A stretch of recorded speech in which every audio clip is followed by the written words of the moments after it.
یوسف، زمانہ نزول و سبب نزول۔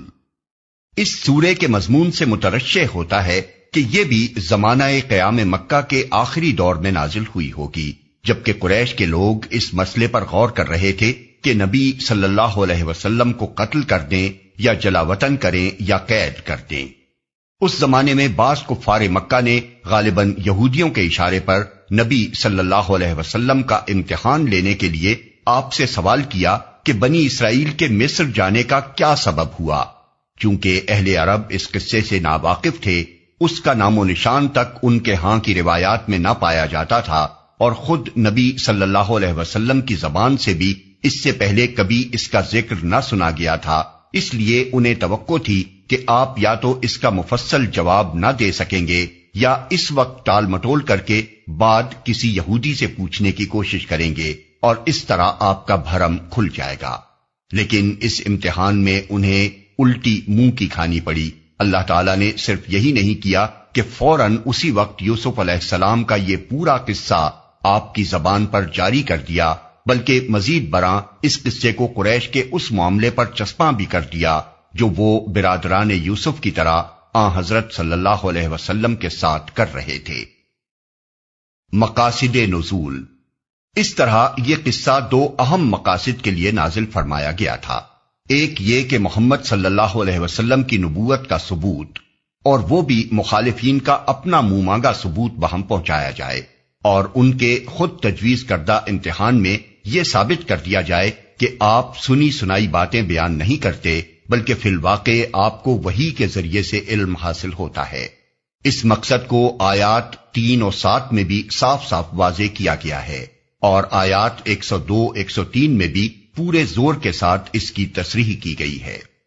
دوسری یہ کہ سرداران قریش اور محمد صلی اللہ علیہ وسلم کے درمیان اس وقت جو معاملہ چل رہا تھا، اس پر برادران یوسف اور یوسف علیہ السلام کے قصے کو چسپاں کرتے ہوئے قریش والوں کو بتایا جائے کہ آج تم اپنے بھائی کے ساتھ وہی کچھ کر رہے ہو جو یوسف کے بھائیوں نے ان کے ساتھ کیا تھا، مگر جس طرح وہ خدا کی مشیت سے لڑنے میں کامیاب نہ ہوئے اور آخر کار اسی بھائی کے قدموں میں آ رہے جس کو انہوں نے کبھی انتہائی بے رحمی کے ساتھ کنویں میں پھینکا تھا، اسی طرح تمہاری زور آزمائی بھی خدائی تدبیر کے مقابلے میں کامیاب نہ ہو سکے گی، اور ایک دن تمہیں بھی اپنے اسی بھائی سے رحم و کرم کی بھیک مانگنی پڑے گی جسے آج تم مٹا دینے پر تلے ہوئے ہو۔ یہ مقصد بھی سورہ کے آغاز میں صاف صاف بیان کر دیا گیا ہے۔ چنانچہ فرمایا، یوسف اور اس کے بھائیوں کے قصے میں ان پوچھنے والوں کے لیے بڑی نشانیاں ہیں۔ حقیقت یہ ہے کہ یوسف علیہ السلام کے قصے کو محمد صلی اللہ علیہ وسلم اور قریش کے معاملے پر چسپاں کر کے قرآن مجید نے گویا ایک صریح پیش گوئی کر دی تھی، جسے آئندہ 10 سال کے واقعات نے حرف بحرف صحیح ثابت کر کے دکھا دیا۔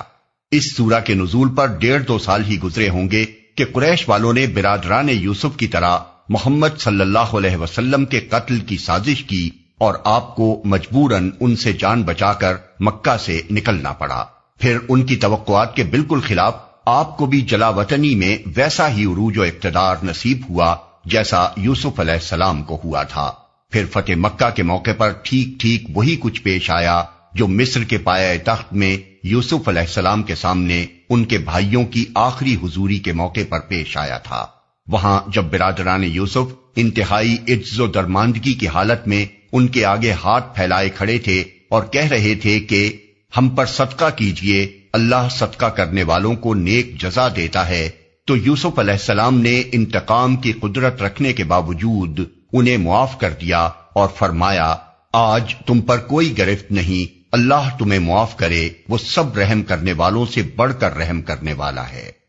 اسی طرح یہاں جب محمد صلی اللہ علیہ وسلم کے سامنے شکست خوردہ قریش سرنگوں کھڑے ہوئے تھے اور حضرت ان کے ایک ایک ظلم کا بدلہ لینے پر قادر تھے، تو آپ نے ان سے پوچھا، تمہارا کیا خیال ہے کہ میں تمہارے ساتھ کیا معاملہ کروں گا؟ انہوں نے عرض کیا، آپ ایک عالی ظرف بھائی ہیں اور ایک عالی ظرف بھائی کے بیٹے ہیں۔ اس پر آپ نے فرمایا، میں تمہیں وہی جواب دیتا ہوں جو یوسف نے اپنے بھائیوں کو دیا تھا کہ آج تم پر کوئی گرفت نہیں، جاؤ تمہیں معاف کیا۔ مباحث و مسائل۔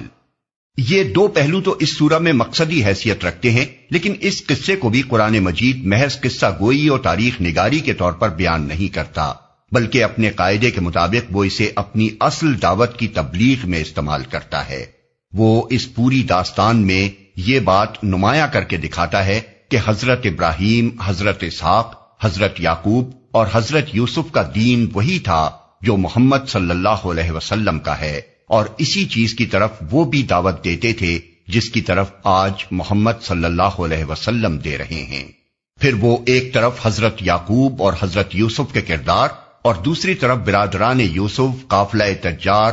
عزیز مصر، اس کی بیوی، بیگمات مصر اور حکام مصر کے کردار ایک دوسرے کے مقابلے میں رکھ دیتا ہے، اور محض اپنے انداز بیان سے سامعین و ناظرین کے سامنے یہ خاموش سوال پیش کرتا ہے کہ دیکھو، ایک نمونے کے کردار تو وہ ہیں جو اسلام یعنی خدا کی بندگی اور حساب آخرت کے یقین سے پیدا ہوتے ہیں،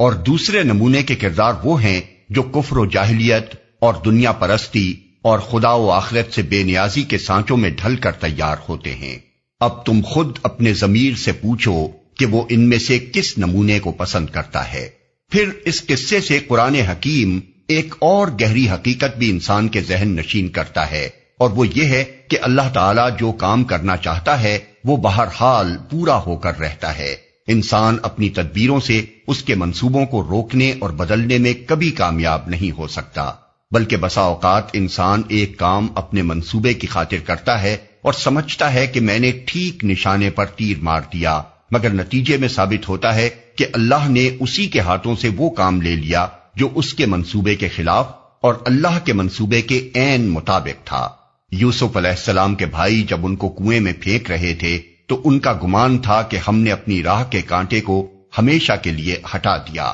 مگر فی الواقع انہوں نے یوسف کو اس بام عروج کی پہلی سیڑھی پر اپنے ہاتھوں لا کھڑا کیا جس پر اللہ ان کو پہنچانا چاہتا تھا، اور اپنی اس حرکت سے انہوں نے خود اپنے لیے اگر کچھ کمایا تو بس یہ کہ یوسف کے بام عروج پر پہنچنے کے بعد بجائے اس کے کہ وہ عزت کے ساتھ اپنے بھائی کی ملاقات کو جاتے،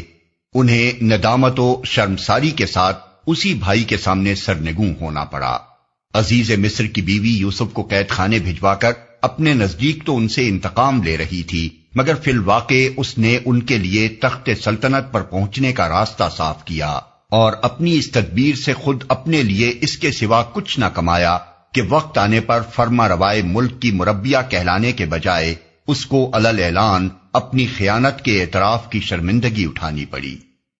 یہ محض 2-4 مستثنی واقعات نہیں ہیں، بلکہ تاریخ ایسی بے شمار مثالوں سے بھری پڑی ہے جو اس حقیقت کی گواہی دیتی ہیں کہ اللہ جسے اٹھانا چاہتا ہے ساری دنیا مل کر بھی اس کو نہیں گرا سکتی، بلکہ دنیا جس تدبیر کو اس کے گرانے کی نہایت کارگر اور یقینی تدبیر سمجھ کر اختیار کرتی ہے، اللہ اسی تدبیر میں سے اس کے اٹھنے کی صورتیں نکال دیتا ہے، اور ان لوگوں کے حصے میں رسوائی کے سوا کچھ نہیں آتا جنہوں نے اسے گرانا چاہا تھا، اور اسی طرح اس کے برعکس خدا جسے گرانا چاہتا ہے اسے کوئی تدبیر سنبھال نہیں سکتی، بلکہ سنبھالنے کی ساری تدبیریں الٹی پڑتی ہیں، اور ایسی تدبیریں کرنے والوں کو منہ کی کھانی پڑتی ہے۔ اس حقیقت حال کو اگر کوئی سمجھ لے تو اسے پہلا سبق تو یہ ملے گا کہ انسان کو اپنے مقاصد اور اپنی تدابیر دونوں میں ان حدود سے تجاوز نہ کرنا چاہیے جو قانون الہی میں اس کے لیے مقرر کر دی گئی ہیں۔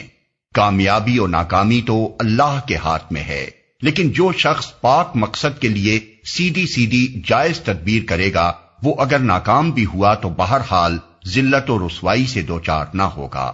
اور جو شخص ناپاک مقصد کے لیے ٹیڑھی تدبیریں کرے گا وہ آخرت میں تو یقیناً رسوا ہوگا ہی، مگر دنیا میں بھی اس کے لیے رسوائی کا خطرہ کچھ کم نہیں ہے۔ دوسرا اہم سبق اس سے توکل علی اللہ اور تفویض الی اللہ کا ملتا ہے۔ جو لوگ حق اور صداقت کے لیے سعی کر رہے ہوں اور دنیا انہیں مٹا دینے پر تلی ہوئی ہو، وہ اگر اس حقیقت کو پیش نظر رکھیں تو انہیں اس سے غیر معمولی تسکین حاصل ہوگی، اور مخالف طاقتوں کی بظاہر نہایت خوفناک تدبیروں کو دیکھ کر وہ قطعاً ہراساں نہ ہوں گے، بلکہ نتائج کو اللہ پر چھوڑتے ہوئے اپنا اخلاقی فرض انجام دیے چلے جائیں گے۔